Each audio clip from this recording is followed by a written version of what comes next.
Welcome to the Diane Ingram Show. I'm your host, Diane Ingram.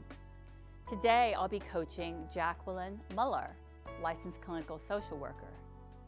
Jackie was on last month, and what she would like to do is write a book. Her commitment from last month was to create an outline. So in a few minutes, we'll be talking with Jackie and seeing how that went for her. Whenever there's a project that you would like to do, there are several things that help us follow through on those projects. First off, defining what it is we want to do. In Jackie's case, she wants to write a book. What Jackie realized is some of the research materials that she's going to use to create that book is she's going to bring in things from all the years of journals that she's been writing. So it's important to decide, I want to write a book, what's it about? Is it going to be fiction or nonfiction? I have a friend who loves mysteries, and so she wrote a mystery book. What she did a lot of research on New York City, included that in some of the books, so it has like a historical interest, as well as some forensic research to understand how crimes are solved, and she brought all that into the book. So that's one piece. The other piece is to surround yourself with a supportive network, to find things in your life that support you as well as people. I've talked about the power of this before. It's virtually impossible to do things by ourselves. We really are interdependent with other people.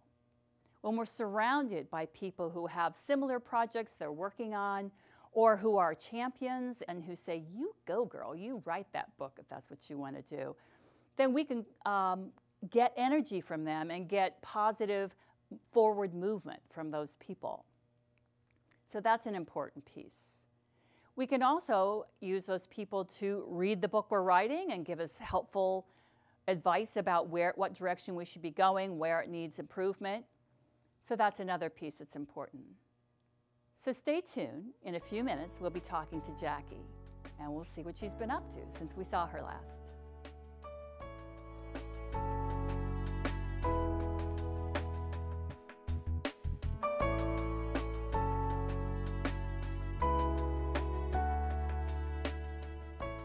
Hi, I'm Diane Ingram, your host.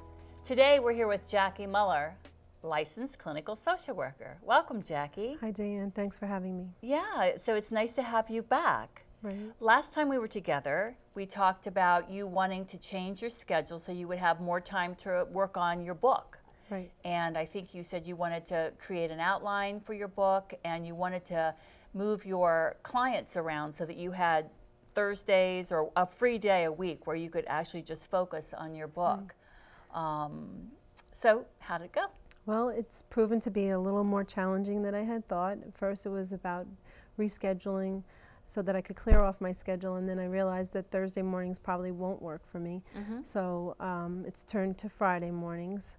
I was able to accumulate all my journals that I've been writing over the years to kind of get some material to start to coordinate it. And wow, you have a lot of journals here. How long have you been writing journals? Since I was a little girl. Wow. I've always liked to write. That must be a treasure trove of everything that you've been through over your life. Well, this is just the last 10 years, so those were enough to carry here today. Wow, very nice. So let's talk first about the challenging piece about your scheduling. Is that where the first challenge came up? Well, I set the date thinking that that would be a good day to start it on Thursday mornings because it tends to be that I had those days free, but unfortunately, or fortunately, I had other things scheduled in and the holidays came and just a lot of, you know, everyday, day-to-day things that happened, and I realized that I need to try to focus and find a way to quiet my mind. So I was pulling out all the skills and tools that I have, and starting some new ones helped also. I realized sitting in my space, I needed to find a way to get the mind to quiet, so I had to become more active, if that makes sense. You know, absolutely. We have a lot of nervous energy that we kind of collect, and anxieties, little and big ones. So to burn that off. So what did you do to get it more active? Well, one of the ways that I did is I put into my daily schedule walking. Just started with a mile at the track, and then increased that to 2 miles, and then tried to change the places that I was walking, and found that the place that I'm most comfortable walking is probably in my neighborhood, but it had quite a few hills, and when I wasn't conditioned to do the walking, it was a little tough at first, so that tended to keep my mind focused on how tough it was. But now that my body's gotten used to it, I find myself able to slow the thoughts down and focus in on guiding them into the direction I want them to go, which is to start to think about the information that I really want to put in a book. Okay, so this is going to be so helpful, hopefully, for the audience. So you wanted to start walking, and one of the first things you did is you made time in your schedule. And is that every day, or how often do you walk? I've been walking every day for the last 5 to 6 weeks. Wow. 3 to 5 miles a day. And how did you, wow, 3 to 5 miles a day. So you worked up from 1 mile to 3 to 5 miles a day. Congratulations. Which is really, I do it by time too. I program it into my iPhone. I start the timer and I say I'm going to walk for an hour. And I think what happened is the length of the walk has increased because I've gotten more conditioned to walk. So wonderful. So you found the time. How did you find the time? Well, I figured I don't really start with my clients till about 9 o'clock, and I drop my son off to middle school at about 7:45. So there's a track right down the road from his school, and I just went there and started walking there, which was level, and that was what helped to start me.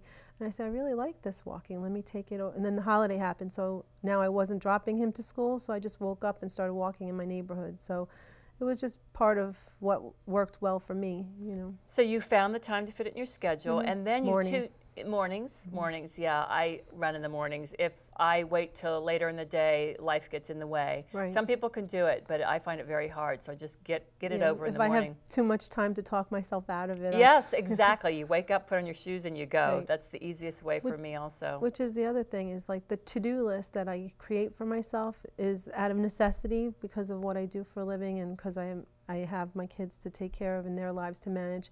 But I wasn't including my own stuff into it, which was the walking, which helps the mind to quiet because you're walking in nature and you're able to just enjoy that. And we've had such mild weather, so that's been helpful as well, being outside. I don't think I would have felt as enthusiastic about it if I just stood on the treadmill. So for me, I need to be outdoors in nature in some way. So I did take my journals a few times, and after the walk, just sit and be able to write a little bit and start the outline process for what I'd like to do. And what I thought happened was I started to write down. Before we go into that, I just want to capture one other thing that you told me actually before we went on stage today. What was the unexpected result, maybe unexpected, of you walking? Losing weight. So how much did you lose? Well, I had started changing my eating habits back in August, September, and I had lost about 9 pounds then. But since I've started walking, I've lost about another 12.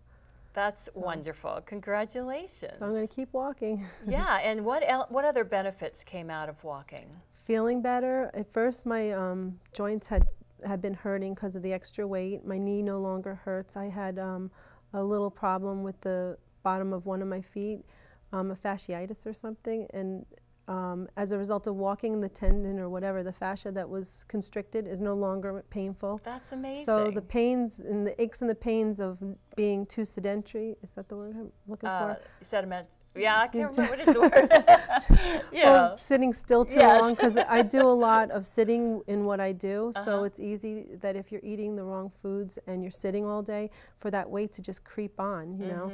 And I see a difference, I feel a difference, and I'm feeling more motivated to continue to include things that help me. So I also have been kind of consistent with trying to incorporate yoga into my Fridays. So Fridays is my yoga day. Nice. Now, for the walking, did you get special shoes, or is there any kind of thing that you got for yourself to make it better? Or you said you were having feet problems. Did you get special shoes to help your feet feel better? I've dug out my hiking boot, like the small boots, and I've been wearing them. They have a very good bottom, so that's helped a lot too. Okay, good. So was the result also that you cleared your head and you made room for the thoughts that you wanted to collect about your book? Absolutely. I think when I'm walking, I find myself able to pay attention to the inner dialogue more, Whereas when I'm not doing that, or I don't start off the day doing that, I just go right to the to-do list. You know, instead of listening to the inner dialogue that's telling me you need to sit with your journal and really work on that outline. It's so important to have that time. It doesn't have to be a long amount of time, but every day where you sit with yourself. You know, I often talk to clients about cluing in, what am I feeling right now? What do I need and want today in order for this to feel like a good day, a fulfilling day? It doesn't have to take long, but if we just jump right into our to-do list, we haven't connected with ourselves yet. And the value of connecting with ourselves is just huge. We get centered, we get grounded, and we get grounded in how do I want to create this day rather than having our to-do list run it for us. So you've been doing that, and that's been wonderful. And then tell us how you moved on. I've learned that I'm kind of a traditionalist, so I tried to first do it by writing on the computer. To me, I like the feel of my pen and my paper, and I realized that that's okay. So accepting myself for the process of how I'm going to be able to do my writing, and that's been very helpful. So the journals, feeling the pages, finding my old journals and flipping back through them and realizing that I've been on this journey for quite a while. Like I said, this is only the last 10 years, and it's not every day. Sometimes it might be 1 or 2 sentences in there. Sometimes it might be an excerpt from a poem or some other inspirational literature that I've come across, an old photograph, things like that.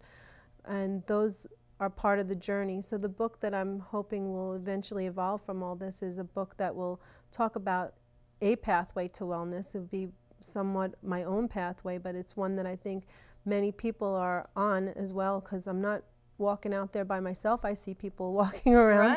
You know, I see people starting to bring wellness practices into their life, and that's been helpful for not only myself but for other people. Great, great. So you came up with an outline, and how the chapter, were you able to come up with chapter ideas, or? I've come up with ideas. They're not necessarily in any order at this time, so I'm not quite sure. They'll probably change a little bit. I've given myself some homework assignments to follow up with, trying to find out about the whole publishing aspect at some point, even though it's not all written. It's kind of getting there. I thought it would be important to include exercises in whatever the end result is, so that people can start to use that in their own journaling process. I also thought it was important to be able to zero in on what the influences were that have contributed to me wanting to do this, things that have supported me along the way. Such as? Well, I think my journey has started a long time ago, and different spiritual practices that have helped, different than religious practices, although I do believe that that's very helpful to people as well. My education, my upbringing, good, bad, or indifferent, whatever any of those experiences have been, they are a part of what's gotten me here today.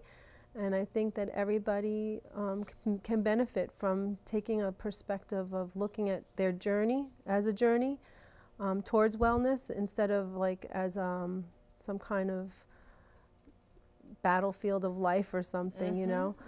It's all part of us growing and evolving towards wherever we're going on that journey. Wonderful. So what is your hope of what this book will do for people? Help them not feel so alone. Help them realize that even if they have gone through struggles, that they don't have to be defined by those struggles. They don't need to be a victim. They can be a survivor and hopefully a thriver, you know. Wonderful. And also just that their story matters, you know. Somebody will eventually benefit from every person sharing what their experience, strength, and hope is, right? Absolutely. What action steps would you like to commit to? You're willing to come back on the show again and let us know? Okay. So I'm going to actually write down some action steps that you're willing to commit to between now and next time we meet to further this project along. Is this where you want to keep your focus on? Yes, I definitely still want to focus on this. And maybe I figured a page a day might not be such a horrible commitment for myself, even if it ends up being scrapped or edited out, at least working on filling a page a day specific to writing or organizing my writing. Okay. And I thought, I came up with a timeline. So what I did was I put a little calendar in here so that I can keep track of looking at the calendar. Oh, can you show the audience? Yeah. Well, someone gave me this, so. So just like a little tiny calendar. Yeah, so I can just circle the dates, and as I go along, maybe give myself other deadlines. But basically, I figured I would do Fridays and have 7 pages by the end of each Friday, starting with tomorrow. Okay. Wonderful. So where would that take you by the end of the month? By the end of the month, I should have 28 pages then, right? Very nice. Of some sort of focused instead of just having it all randomly in different journals, maybe pulling out the themes and having the outline a little bit more firm. So you want to have a page a day, writing on Fridays, firm up the outline. Anything else that you want to commit to in regards to this project? Keep my walking going, because that's Okay. helping. Yeah. Okay. Keep walking.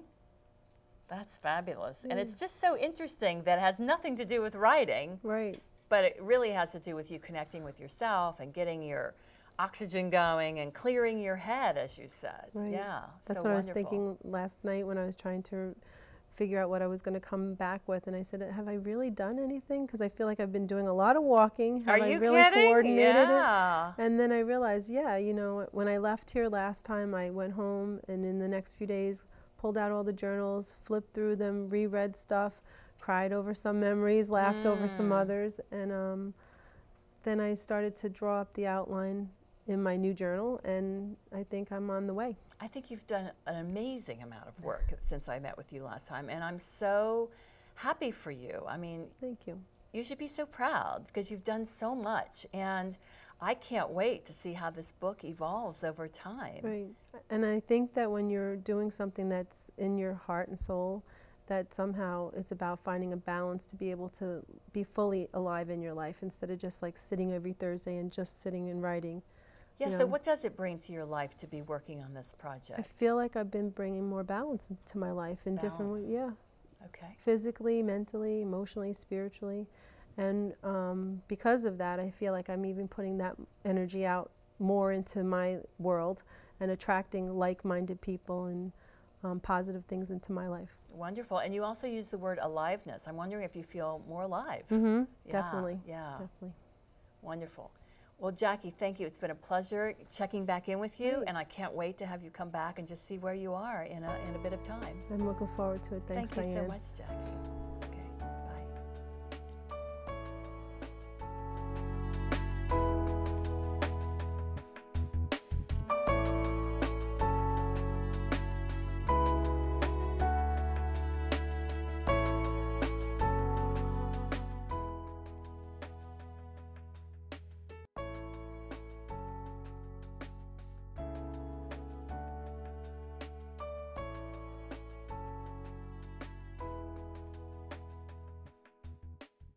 Hi, we've just been talking to Jackie about her new experience with walking. She started walking to clear her head, and what's happened is she's lost weight, and she's reconnected with nature, and she's been energized. I run every day. I've been running for some 30 years. I had a high school boyfriend who was a runner, and he introduced me to it. I'm so grateful for that, because getting out and running every day just has a myriad of benefits. I love how I really tune into nature and all the subtle changes each day. It's really great for clearing my head and getting rid of the energy the negative energy that kind of builds up on my shoulders. It just kind of falls off behind me as I run. There's data that shows how helpful it is and how it actually changes your mood by releasing endorphins in your brain, and also lengthens your life by doing all kinds of biochemical things in your body. It oxygenizes your body as you run. It's a great way to spend the first few parts of your day. I really encourage you to try to put on those shoes and go out and do it. That's one of the good things about it. All you need is a good pair of shoes. And you don't even need a partner. There's parks around to run in. There's roads around your house you can run in. So consider it. Get on those shoes, get out there, and start connecting with yourself and connecting with nature. You'll be glad you did.